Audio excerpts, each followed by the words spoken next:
Well, hi everybody, this is Steve D9 Games bringing you episode 14 of the Timber Sprout 5. This is back in Timber Sprout, but I'll do a quick review. Last time they found themselves negotiating and 1v1ing their way out of the lizard folk or fish folk prison, and they were out on the Black Sea and a beast was trying to capsize their boat and kill them. And they saw a light in the distance, which led them to an island where there was some fae mushroom type people that had a conflict going on, two sides, and they asked the Timber Sprout 5 to help out and resolve the situation. In return, they would grant them with a boat so they can get out of there, and they pointed the way to about the only way they knew of to get out of the underground from the Black Sea. So they absolutely were heroes of their word. They were helping out the mushroom people with their conflict. They were able to destroy a portal that was trying to be opened up down there, and granted a boat. The boat and the directions given led them to a shore, an underground shore, where this time a complete war was going on. They showed up on the shore. There was nothing but screams and shrieks and yelling in the distance as they slowly and carefully made their way up to find some elves, some white skin, pointy ear, gray-eyed, some faction of elves battling and immediately asking for their help and giving them weapons and gear.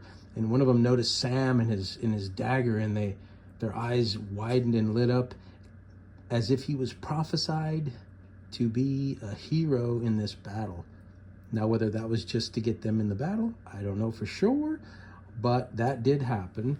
And later on, Sam eventually decided to stay with them and work with them and learn more about this enchanted blade that he has. So the war continued.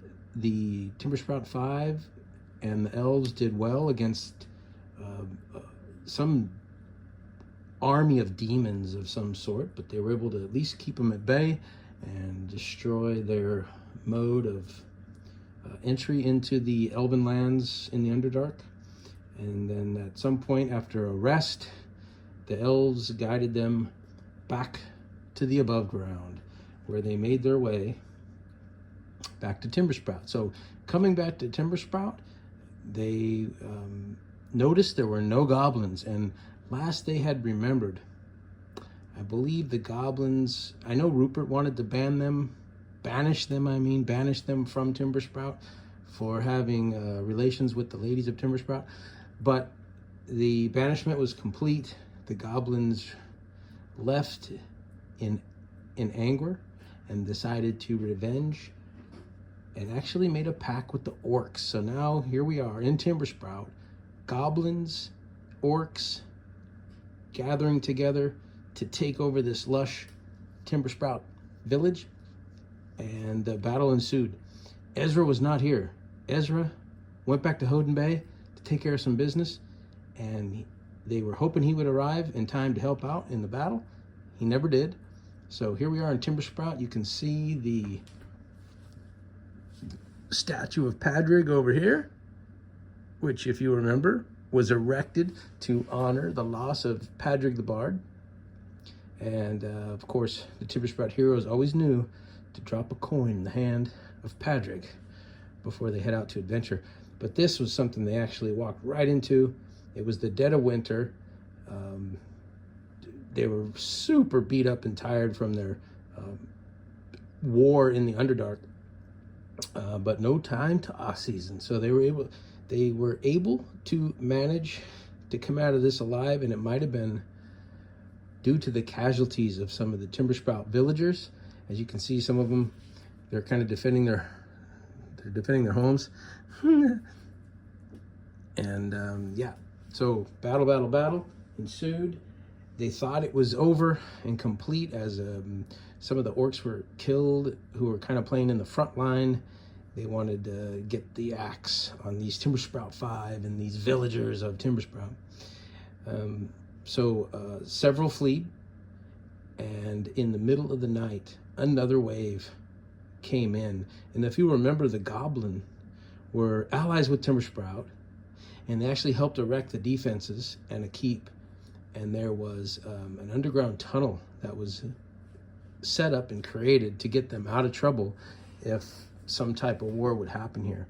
Well, the villagers were not abreast to the information, and the goblins came in the middle of the night, a second wave, and started to terrorize the place. Without the incredible timely healing of Edward the priest, I have a feeling this would have been completely a goblin takeover. But the Timbersprout 5, once again, reigned victorious, took the rest of the winter off for off-season. Ezra packed his bags when he did finally come back and recruit Rupert, which was the GM's character, and passing the GM duties over to Jim Murphy, Game Methuselah. It made a good storyline to send Rupert out with Ezra to take care of business. And of course, Jim was playing Isabel, which was the new character. So anytime I played, I would have Rupert. And anytime Jim played, he would be running Isabel. And we always had some storyline to put in there as to where those characters would be if one of us was running the game. So here we are in Timbersprout, Orc Invasion. At the end of this, Rupert will travel with Ezra back to find a lost artifact, which Isabel was abreast to. And the rest of the group, and the new hire, Goblin, which was a new guard that added to the group, headed out to find the elves. Because why were they able to breach the elven ruins that were erected on the walls of Timbersprout? So a lot going on here. They're kind of wondering what happened, why the protection of the Fae was not upheld as it had been for the past half a decade or almost a decade. And then here we are regrouping and getting ready for the spring to go out and get answers from the elves. Timbersprout 5.